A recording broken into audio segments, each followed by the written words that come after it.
o cinema era usado como linguagem, como texto, como uma estrutura linguística, né, de linguagem, e que você tinha que entender o que é plano, o que é montagem, o que é uma panorâmica, movimentos de câmera, tudo isso fazia parte da tal cartilha, que não era ensinando o cinema, como o professor deve usar o cinema, era ensinando para as crianças. A cartilha era voltada para as crianças, não para o professor. Onde ele passava por aqueles 3 níveis, só depois então que ele fazia o filme. Eu queria muito lembrar isso, porque mal ou bem nós estamos até agora, não só repetindo um pouco essa metodologia, como fazendo questão de não pensar nunca o cinema como uma ferramenta. Eu detesto essa palavra. Não é a ferramenta, o cinema não é ferramenta. Como a música não é ferramenta, como a literatura não é ferramenta, entendeu? Então você até pode usar para ilustrar um filme uma aula de história, você pode usar um JK no filme Tender, no filme, mas existe uma linguagem naquele filme que você tem que estudar para entender. E essa é a minha grande preocupação com relação à lei. Se você não pensa o cinema como linguagem, e eu estava ontem conversando com a Simone sobre isso, eu acho que com relação ao cinema, existe um ranço muito grande que foi com a existência do cinema educativo, né, o Instituto Nacional de Cinema Educativo, que existiu durante muitos anos, né, na época do Roquete Pinto, Gustavo Capanema, que era o ministro da Educação, ele chamou o Roquete Pinto para trabalhar com essa questão do rádio, né?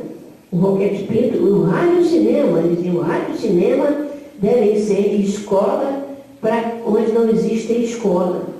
Entendeu? Você levar o cinema como educação. O grande mote inicial foi o cinema educativo.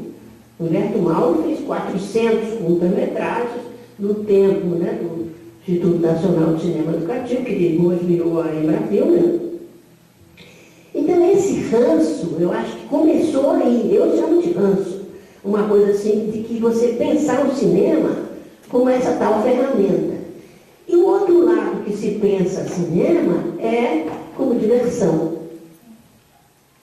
Você nunca imagina música só como diversão. Entendeu? Literatura como diversão. Mas existia uma frase, né, muito usada pelo um dos grandes escritores de cinema, que é o Luiz Ribeiro, que ele dizia que cinema é a maior diversão. Então eu acho que esses dois grandes motes, que é o cinema educativo e o cinema como diversão, acompanham até hoje o cinema. Você não imagina o cinema como linguagem dentro da sala de aula. Né? Imagina se um professor de música vai usar a música para dar história.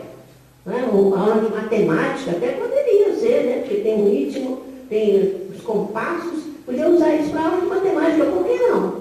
Ia ajudar pra caramba da aula, mas ninguém pensa isso. Por que vai pensar cinema para você usar para ferramenta na sala de aula? Ele não é ferramenta. Pelo amor de Deus, não pense nisso. De jeito nenhum. Quer dizer, o cinema é uma linguagem, é um texto, é uma arte. Né? E eu acho que isso é a questão primordial. Criou também um dogma, uma coisa assim, né? E uma ideologia que o cinema brasileiro é ruim. Por quê?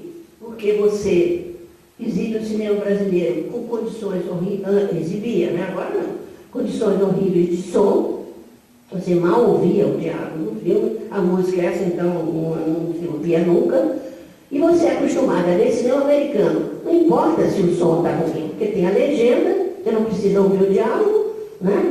Ninguém sabe inglês para precisar, né, ouvir, ou então é dublado. O som dublado sempre é muito melhor do que o som direto do diálogo do filme brasileiro. Então criou-se assim uma questão, sem contar que teve a época toda da ditadura, né, que aí aumentou a questão da pornochanchada também, né, porque você não podia mostrar certos filmes, então a produção cresceu e então o mundo ficava achando que o cinema brasileiro era só aquilo. Então, gente, eu acho que o grande problema é o professor. Me desculpem falar isso, mas eu acho que é isso. Ele não conhece a linguagem do cinema. Né? Você não pode ser agora dar aula de música se você não conhece música. Nem aula de português se você não conhece bem português. Não é verdade? Então, eu acho que